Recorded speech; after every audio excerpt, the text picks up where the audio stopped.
저는 오늘 저의 인생 말씀해서 무슨 말씀을 성도님들과 나눌까 고민을 많이 했습니다. 이게 저뿐만 아니라 저희 이번에 이 사역을 하게 될 목회자분 모두가 다 고민입니다. 어떤 말씀을 나눠야 우리 성도님들에게 은혜가 될까? 저는 여러분들이 이 제목을 보시면 아주 생소하실 것입니다. 그 호흡 있는 동안, 생명 있는 동안, 저는 제 인생에 있어서 하나님이 제가 이 길을 가게 하신, 지금도 이 길을 가면서 잡고 있는 그 말씀을, 그리고 성도님들과 또 함께 이렇게 말씀을 나누면서 은혜를 나눴으면 해서 저는 오늘 이 말씀을 잡았습니다. 오늘 저와 여러분이 함께 읽은 이 구절은 찬양에 대해서, 그리고 찬양에 대해서 말을 할 때, 생각할 때 가장 많이 인용이 되는 대표적인 구절입니다. 이 구절은 하나님께서 이스라엘 백성을 두고 하신 말씀입니다. 이 구절에서 우리가 발견하게 되는 것은 이스라엘을 지으신 목적이 이스라엘 자신들을 위한 것이 아니라는 사실입니다. 하나님 자신을 위해서 지음을 받았다는 것입니다. 하나님을 찬양하는 것은 중요합니다. 또한 성경이 찬양할 것에 대해서 명령하고 있는 것도 사실입니다. 그러나 본문이 말하는 것은 우리가 드리는 찬양, 즉 노래 자체를 하는 것이 지으신 목적이냐 하는 것을 질문하면서 이 말씀을 풀고 있습니다. 나를 찬송하게 하려 함이라 라는 이 말씀 중에 이 하려 함이라라는 말이 무엇인가를 하게 한다는 의미가 아닌 선포하다라는 의미이기 때문입니다. 그들이 나의 찬송을 계속해서 선포하게 한다라는 뜻입니다. 이 단어는 선포하다라는 뜻도 있지만 이야기하다라는 뜻도 있습니다. 마치 부모님들이 자신의 자녀들에게 계속해서 이야기해 주는 것과 같은 것입니다. 그 이야기의 내용이 무엇이겠습니까? 바로 하나님의 찬송에 대한 것입니다. 노래를 하는가, 하지 않는가가 그분이 행하신 일에 대해서 생각하고 있는가, 그리고 그것을 이야기하며 말하고 있는가라는 것을 우리에게 들려주고 있습니다. 이 말씀을 신약에서는 이렇게 풀이하고 있는데요, 에베소서 1장 12절 말씀을 보시면 이는 우리가 그리스도 안에서 전부터 바라던 그의 영광의 찬송이 되게 하려 함이라. 여러분, 이 말씀을 보면 오늘 본문 말씀과 약 비슷하다라고 생각이 되지 않으십니까? 이 구절은 본문의 내용과 동일한 말씀입니다. 우리를 구속하신 이유가 예수 그리스도를 통해서 우리를 구원하신 목적이 그의 영광의 찬송이 되게 하는 것입니다. 우리는 하나님을 찬송하는 자들로 부름을 받았습니다. 이러한 내용들을 살펴보는 이유는 우리가 찬양하는 행위에 대해서만 집중한 나머지 더 중요한 것을 잊고 있을 때가 많기 때문입니다. 성경은 노래하는 그 자체가 중요한 것이 아니라 그 내용과 그것이 담고 있는 것이 무엇이냐에 더 관심을 두고 있습니다. 하나님께서 나를 위해서, 나를 찬송하기 위하여 지으셨다는 말이 가지고 있는 또 다른 의미는 찬송은 아무나 할 수 있는 것이 아니라는 것입니다. 에베소서 1장 12절 말씀에서 우리가라는 표현이 결코 아무나라고 해석될 수 없습니다. 여기서 우리는 그리스도 안에서 전부터 바라던 자들입니다. 여기에 전부터 바라던 이라는 말은 먼저 소망하던 또는 신뢰하던 이라는 뜻을 가지고 있습니다. 여러분, 찬송은 하나님으로부터 부르심을 받은 자들이 할 수 있는 것이고, 그리고 하나님에 의해 자녀가 된 자들이 선포할 수 있으며 말할 수 있는 것입니다. 그러기에 여러분도 우리가 잘 아는 것처럼 예배가 아무나 드릴 수 없는 것처럼 찬송도 마찬가지라는 것입니다. 자, 여러분, 오늘 이 말씀에서 이사야서 1장 12절에 보면 이런 말씀이 기록되어 있습니다. 이사야서 1장 12절 말씀에 너희가 내 앞에 보이러 오니 이것을 누가 너희에게 요구하였느냐, 내 마당만 밟을 뿐이니다 라고 말씀합니다. 이 구절은 하나님께서 책망하시는 내용입니다. 책망을 받고 있는 자들은 예배하러 나오는 자들입니다. 자, 그러면 하나님을 예배하러 나왔는데 왜 책망을 받고 있는 것일까요? 책망의 내용을 보면 너희가 내 앞에 보이러 왔다라고 말하고 있습니다. 보이러 온다는 것의 의미는 수동형으로 나타나고 있습니다. 이 단어에는 목적이 없고 의미가 없이 나타나는 것을 가리킵니다. 이 말을 쉽게 말하면 그냥 얼굴 한번 비치는 것뿐입니다. 마치 지나가다가 얼굴 한번 비치고 그냥 가는 것과 같은 표현입니다. 왜 왔는지, 무엇하러 왔는지 전혀 말하지도 알 수도 없이 그냥 얼굴만 비치고 가는 것입니다. 이사야 당시의 사람들은 하나님께 예배한다고 온갖 제물과 그리고 온갖 예물을 가지고 성전에 왔습니다. 그리고 그것들을 하나님께 드리며 하나님께서 기뻐하시며 즐거워하시겠다라고 그렇게 고백을 합니다. 그러나 하나님은 이러한 행위에 대해서 자신의 마당을 짓밟는 것이다 라고 말씀하십니다. 그들의 마음에 하나님을 경외함이 없는 상태로 하나님께 나와서 예배하는 행위는 하나님을 모독하는 행위입니다. 사랑하는 여러분, 예배는 그 대상이 살아계신 하나님이십니다. 하나님의 존전 앞에 서는 것이 예배입니다. 그런데 하나님이 계시지 않는 것처럼, 예배 가운데 임재하시지 않는 것처럼 하나님의 살아계심을, 그리고 여기 계심을 인식하지 않고 또한 그와 같은 믿음을 갖지 않고 예배하는 그것은 하나님을 무시하고 모욕하는 것이다 라고 말하고 있는 것입니다. 하나님의 예배를 짓밟히며 더럽히는 행위입니다. 예배가 하나님의 살아계심에 대한 확신 가운데, 그리고 그분의 임재에 대한 확신 가운데 드려지시지, 찬송 또한 하나님에 대한 확신과 믿음 가운데 드려지게 되는 것입니다. 여러분, 예배는 장소에 의해서 결정되는 것이 아닙니다. 찬양을 따라 부른다고 해서 찬송이 다가 아닙니다. 모든 신앙의 형식은 내용의 그 기준이 됩니다. 참된 찬송은 항상 참된 내용을 포함하고 있습니다. 사랑하는 성도 여러분, 여러분에게 제가 질문 하나를 드리겠습니다. 여러분은 하나님 옆에 나와 예배하며 찬송할 때 여러분의 그 내용을 가지고 있으십니까? 여러분의 찬송의 내용은 무엇입니까? 이사야서 43장 21절에서 말씀하고자 하는 것은 우리가 하나님을 찬송할 목적으로 지음받았다는 것만을 말해주는 것이 아니라 그 목적대로 지금 살고 있는가를 우리에게 묻고 있는 것입니다. 단순히 그냥 찬송하는 그걸로 끝나는 것이 아니라 그 목적대로 우리가 그 삶을 살고 있고 예배하고 있는가를 묻고 있는 것입니다. 이 말은 나의 찬송을 부르게 하기 위해서라는 말씀 속에서 하나님의 찬송을 부르고 있는가, 내가 부르고 있는, 내가 즐겨 이야기하고 있는, 내가 기뻐하고 말할 수밖에 없는 나의 찬송이 무엇인가라는 것을 우리에게 묻고 있는 것입니다. 사랑하는 성도 여러분, 하나님을 찬송하는 것은 그 내용에 있어서 진실해야 합니다. 그러기에 찬송할 내용을 갖춰야 합니다.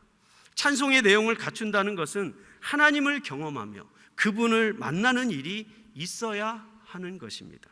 본문에서 나의 찬송을 부르게 하려 한다는 말은 지속적이며 계속적입니다. 이것은 우리의 하나님을 향한 찬송이 내용면에서 멈춰 있는 것이 아니라는 것입니다. 하나님을 경험하는 사람은 매일 새로운 찬송을 부를 수밖에 없습니다. 어제의 찬송이 아닌 오늘의 찬송을 부르게 되는 것입니다. 왜냐하면 오늘 내가 경험하고 만나며 교통하는 하나님을 통해 나는 또 다른 찬송의 내용을 가지게 되기 때문입니다. 저는 고등학교 때 예수님을 만났습니다. 저는 이제 시골에서 자라면서 교회는 그냥 동네에 있는 교회를 다녔던 사람입니다. 근데 고등학교에 제가 입학하면서 미션 스쿨을 들어가게 됩니다. 거기에 이제 미션 스쿨 안에서 종교반이라는 게 있었습니다. 그 전까지는 교회를 다녀도 누님이 교회 가자니까 부모님은 교회는 안 다니셨고, 근데 뭐 부모님께서 교회 다니는 거를 핍박하시거나 반대하진 않으셨습니다. 다행히 저는 형님이나 누님들이 교회를 다니셔서 누님 손에 이끌려서 교회를 다녔지 예수님을 만난 적은 없습니다. 근데 제가 고등학교 때 그 미션 스쿨을 들어가면서 한국에서 CCC 활동을 시작하게 됩니다. 그래서 어느 날 그 그 학교의 종교반의 선배님을 통해서 이런 곳이 있는데 한번 같이 가보지 않겠냐라는 권면을 듣게 됩니다. 그래서 제가 처음으로 이제 교회가 아닌 그 CCC라는 단체를 가게 됩니다. 한국의 고등학생들을 위한 CCC가 있습니다. 그래서 제가 그곳에 가서 이제 어느 날 이제 초청잔치, 우리가 말하면 뭐 문학의 밤 같은 옛날에 그런 그 행사가 있었습니다.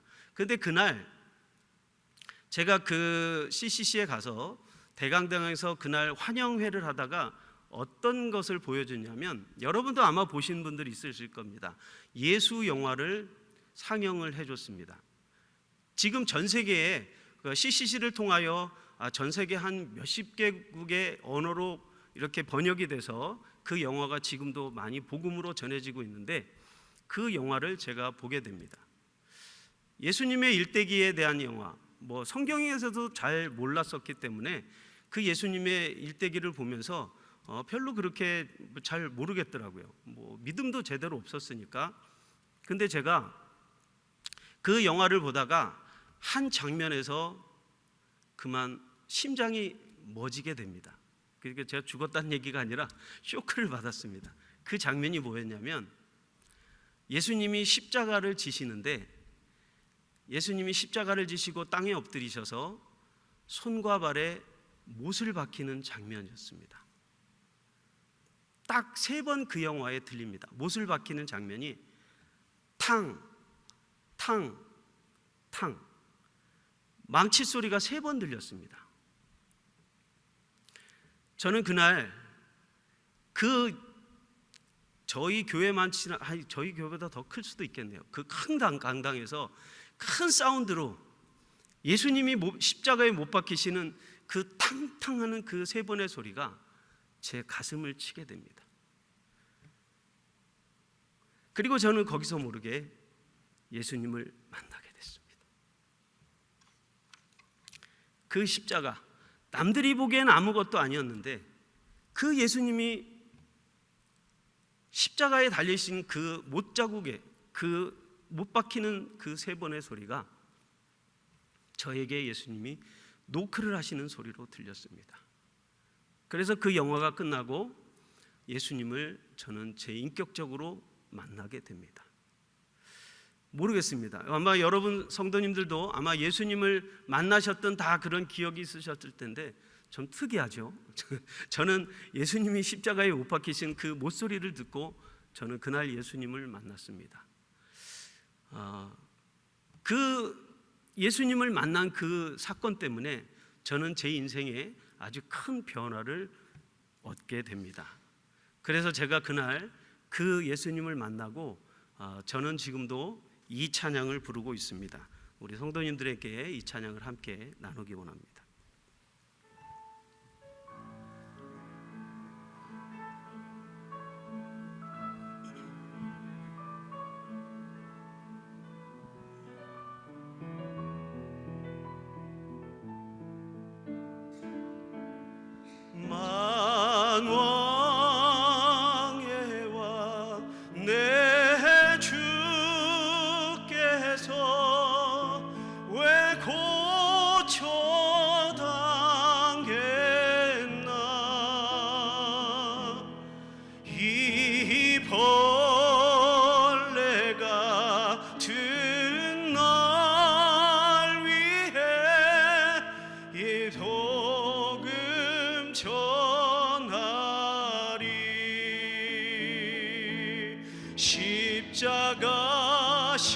십자가 내가 처음 볼 때에 나의 마음의 큰 고통 사라져 오늘 믿고서 내 눈 밝았네 참 내 기쁨 영원하도다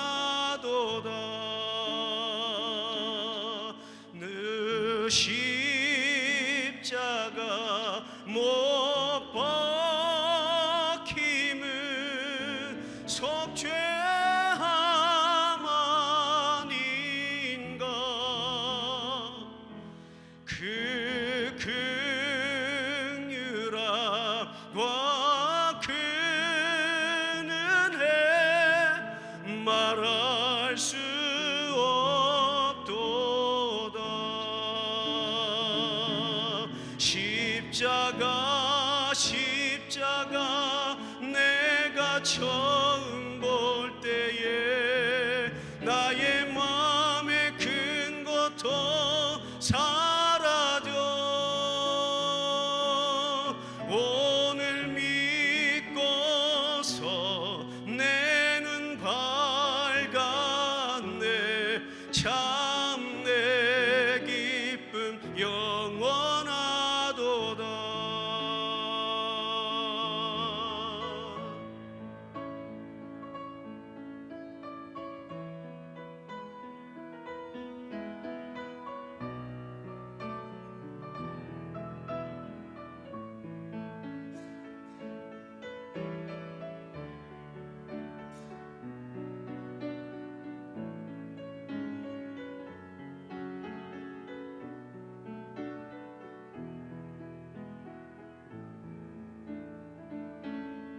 늘 울어도 그 큰 은혜 다 갚을 수 없네.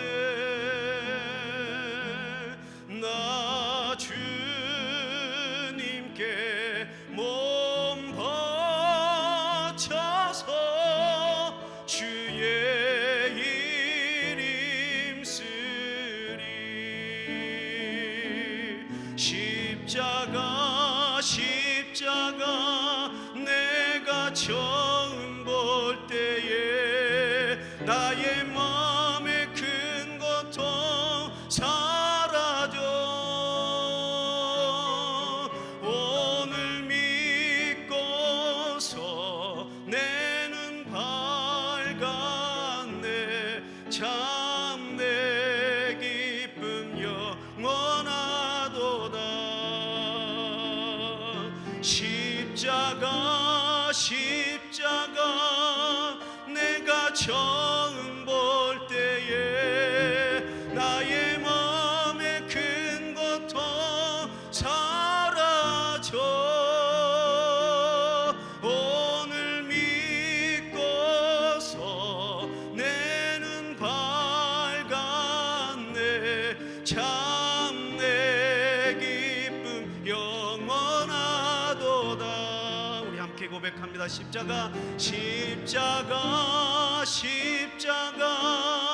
내가 처음 볼 때에 나의 마음의 큰 것도 사라져 오늘 믿고서 내 눈 밝았네.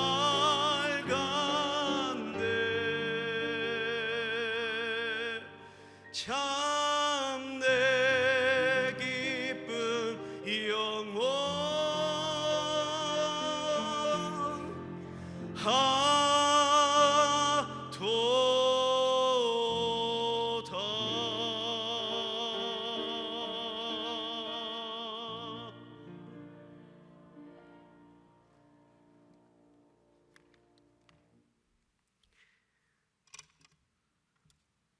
할렐루야.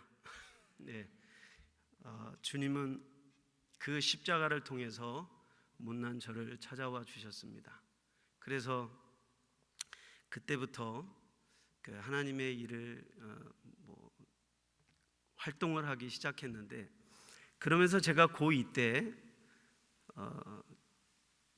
그 CCC에서 하는 엑스폴로 대회라는 게 있었습니다. 그 당시 이제 제가 잠시 실내체육관에서 했었는데 제가 고등학교 때 이제 율동을 했었습니다. 율동 순장도 하고 순회 공연도 많이 다니고 고등학교 때 안 보이시죠? 그렇게 네. 네, 율동도 하고 그렇게 고등학교 시절을 예수님을 만나니까 그걸 내가 어떻게 할 방법이 없으니까 뭐든지 열심히 따라했습니다. 근데 고등학교 2학년 때 엑스폴로 대회를 할 때 마지막 날 CCC에서 마지막 결단의 시간이 되었었습니다. 근데 이제 결단의 시간에 앞에 인도하시는 그 목사님께서 아마 지금 김중곤 목사님, 돌아가신 김중곤 목사님이 아마 계신지 지금 정확하게 생각은 나지 않는데 마지막 하나님 앞에 헌신하는 시간이 있었습니다. 그때 하나님 앞에 자기의 모든 사역을, 앞으로 자기의 모든 것을 하나님께 드리기 원하는 사람을 콜링을 하셨습니다. 근데 제가 아무것도 모르고 그날 그 자리에서 벌떡 일어나게 됩니다. 그리고 저는 그날 하나님 앞에 제 생명을 드리겠다고 서원을 합니다. 근데 제가 잘하는 게 그 당시 고등학교 때도 노래는 잘했습니다. 어릴 때부터 노래는 잘했기 때문에 제가 할 수 있는 게, 내가 가지고 할 수 있는 게 아무것도 없더라고요. 그래서 제가 하나님 앞에 그런 서원을 하게 됩니다. 하나님, 제가 가진 이 목소리, 이 재능을 가지고 평생을 당신을 위해서 살겠습니다. 제 이 모든 걸 주님 앞에 다 맡기겠습니다. 제 생명도 다 하나님께 드리겠습니다. 그렇게 서원을 할 때 하나님이 저에게 환상을 보여주십니다. 전 세계를 저에게 보여주시면서 하나님이 앞으로 그 일을 감당하게 할 것이라는 확신을 주시게 됩니다. 그래서 그때부터 친구를 통하여 저는 악기를 배우게 됐고, 그래서 많은 이제 사역들을 하게 됩니다. 그래서 고등학교 2학년 마치고 고등학교 3학년 무렵부터 이제 교회나 이런 데 그 고등학교 때 초청을 받아서 이제 찬양이라는 것을 하게 다니게 됩니다. 그래서 이제 남성 듀엣이라는 두 달란트라는 이름으로 결성이 돼서 그걸 통해서 이제 복음을 전하러 다녔습니다. 그래서 뭐 그 당시에, 지금은 많이 없어졌지만 제가 있을 그 당시에는 한국에 크리스찬 카페들이 많이 있었습니다. 그래서 그 크리스찬 카페에서 라이브 공연을 많이 했었습니다. 그냥 음악만 들려주는 게 아니라 찬양을 직접 그 무대에서 부르고 했던 그런 시절에 있었습니다. 그래서 서울을 기점으로 뭐 안양, 뭐 여기저기 많은 곳을 다니면서 찬양을 했습니다. 뭣도 모르고 그냥 너무 좋았습니다. 그래서 그 당시에 이제 그 사역을 하다가 나중에 이제 두 달란트라는 팀 이름을 받게 되고, 그리고 그 이름으로 활동을 하고 많은 것들을 하나님 앞에 제 나름대로 드리게 됩니다. 젊은 혈기에 정말 그것이 뭔지도 몰랐습니다. 그냥 하나님이 저에게 주신 사명대로 그 길을 가기 원해서 열심히 부르시는 곳이라면 어디든지 뛰어다니게 됩니다. 그리고 저는 여러분도 잘 아시지만 충현교회, 한국의 충현교회 김창인 목사님께서 그 당시에 북한 선교원을 만드셔서 북한을 가슴에 품고 그렇게 훈련원을 만들게 됩니다. 그래서 저도 그 당시 이제 고등학교 졸업하고 사역을 하다가 그 북한 선교원에 들어가서 거기서 이제 활동을 하게 됩니다. 그래서 그곳에서 목사님 한 분을 만나게 됩니다. 지금 뉴저지나 뉴욕 쪽에서 지금 목회하고 계신데 정석진 목사님이라는 분을 만나게 됩니다. 그 당시에는 뭐 지금은 여러분들이 예배 그 많은 밴드들이 있잖아요. 뭐 경배 예배 팀들이 많이 있는데 그 당시에는 그 선교단이라는 팀이 있었습니다. 악기를 연주하면서 노래를 하고, 아마 그 80년대 후반 그때 기도원을 많이 가셨던 분들은 앞에서 이렇게 인도하셨던 분들을 아마 떠올리시면 잘 아실 것입니다. 저도 거기에 들어가서 그 목사님을 만나 뵙고 그곳에서 찬양을 한 날을 만나게 됩니다. 오늘 제가 말씀의 제목으로 삼았던 호흡 있는 동안 생명 있는 동안이라는 그 가사가 있는 이 곡입니다. 바로 찬송하며 살리라라는 곡인데, 이 정석진 목사님께서 작사 작곡을 하셔서 많은 사람들에게 복음으로 전해졌던 곡입니다. 이 곡을 가지고 저는 이제 89년에 정식으로 음반 작업을 해서 음반을 내고 복음성가 가수 활동을 하게 됩니다. 그러니까 오래됐죠. 그래서 그 사역을 하면서 하나님의 부르심에 날마다 열심히 뛰어다니면서 복음을 전하게 됩니다. 그리고 군대를 다녀온 이후에 그리고 또 아내를 만나게 됐고, 아내와 함께 저의 앞으로의 인생을 나누게 됐습니다. 그래서 아내를 통해서 하나님이 또 곡도 만들게 하시고, 그리고 지금까지 이 사역을 하게 됩니다. 그래서 그 한국에서의 모든 생활을 정리하고 이제 제가 미국에 온 지 벌써 20년이 넘었습니다. 그래서 한국의 부르심에 순종하고 이곳에 왔는데, 제가 한국을 떠나면서 꿈을 꾸고 있었던 것이 있습니다. 뭐냐면 이제 두 달란트라는 그 그룹을 마치고 노래하는 어부 둘이라는 팀을 하다가 한 분이 사역을 하시면서 그만두셔서 제가 이제 솔로 앨범을 내려고 준비를 하고 있다가 하나님께서 어떻게 미국에 부르셔서 제가 그 다 모든 걸 다 포기하고 미국에 오게 돼서 지금까지 사역을 하고 있습니다. 그러니까 저의 꿈은 아직 끝나지 않았습니다. 하나님께서 그 당시에 품게 하셨던 그 하나님을 향한 그것을 계속해서 노래하기를 간절히 소원하고 있습니다. 제가 이 앨범 사역에 대해서 꿈을 꾸고 있는 이유는 제가 이제 여러 가지 사역을 하다가 교회에 있다 보니까 제가 선교지를 한 10여 개국 갔다 오고, 그리고 이제 저기 텍사스나 뭐 여러분 아시죠? 저 시골 미국의 시골 교회들은 한인 분들이 한국 교회를 가려면 보통 하루를 투자를 해야 갔다가 예배드리고 올 수 있는 그런 환경에 계신 분들이 상당히 많이 계십니다. 그래서 어느 날 어떤 분들께서 저에게 이제 그쪽으로 이사를 가시면서, 목사님 저희 이쪽에 한인 분들이 계신데 목사님이 오셔서 함께 찬양하고 함께 예배했으면 좋겠습니다 라는 이야기를 많이 듣게 됩니다. 근데 제가 교회를 사역을 하면서 멀리 그 일을 할 수도 없고 많이 고민을 하던 중에 하나님께서 계속해서 그 꿈을 놓지 않게 하셨습니다. 그래서 저는 그 앨범을 또 기도하면서 준비하는 가운데 있습니다. 제가 한국에서 그 앨범을 가지고 하나님께서 놀라운 간증들을 주셨는데, 뭐냐면 제가 다 가지 못했던 그런 곳에서 저의 앨범을 듣고 어떤 분은 자기의 생명을 이제 마지막 끝내기 전에 찬양을 듣고 다시 한번 내 생명을 주님께 드리며 돌아오게 되었다는 간증도 있었고, 많은 분들이 그 작은 앨범, 저같이 부족하고 연약한 사람이 불렀던 그 찬양을 가지고 많은 분들이 주님을 만나고 또 자기의 인생을 돌아오고, 또 그런 많은 하나님께서 음악이라는 걸 가지고 영광을 받으시는 걸 보고 큰 꿈을 꾸게 됩니다. 그리고 제가 선교지를 가서 그 선교지에서 그 나라 말이 아닌 우리나라 말 한글로 그들에게 찬양을 했는데, 그들이 그거 찬양을 통해서 은혜 받고 예수님을 영접하고 변화되는 모습을 보게 되었습니다. 그래서 하나님께서 제가 고등학교 때 당신을 위해서 내 생명을 드리겠습니다 했던 그 은혜, 그렇게 꿈꾸게 하셨던 그것이 끝나지 않았다. 저와 제 아내는 지금도 그 사명을 위해서 기도하고 있습니다. 하나님께서 언제 그 일을 하게 하실지 늘 기대함으로 기도하고 있습니다. 사랑하는 성도 여러분, 오늘 말씀을 우리가 맺으면서 하나님께서는 날마다 우리의 삶에서 새로운 찬양의 내용을 주실 뿐만 아니라 그 찬송을 부르도록 역사하고 계심을 믿으시기 바랍니다. 그러기에 우리는 내일 어떤 찬송을 부를까 걱정하지 않습니다. 오히려 내일은 하나님께서 나에게 어떤 찬송을 부르게 하실 것인가를 기대하게 됩니다. 이것이 바로 우리 믿는 성도들의 삶입니다.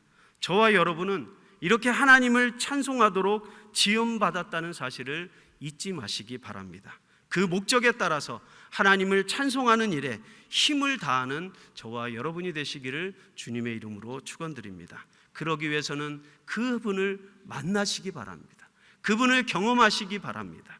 그래서 여러분의 삶에 하나님을 향한 새로운 찬송이 호흡 있는 동안, 생명 있는 동안 저를 찾아오셔서 저에게만 역사하시는 거 아니라 우리 믿는 모든 성도에게 하나님 호흡 있는 동안, 생명 있는 동안 찬송하게 하신 그 주님 앞에 날마다 영광 올려드리며 그렇게 믿음으로 승리하며 살아가는 저와 여러분이 되시기를 주님의 이름으로 축원드립니다.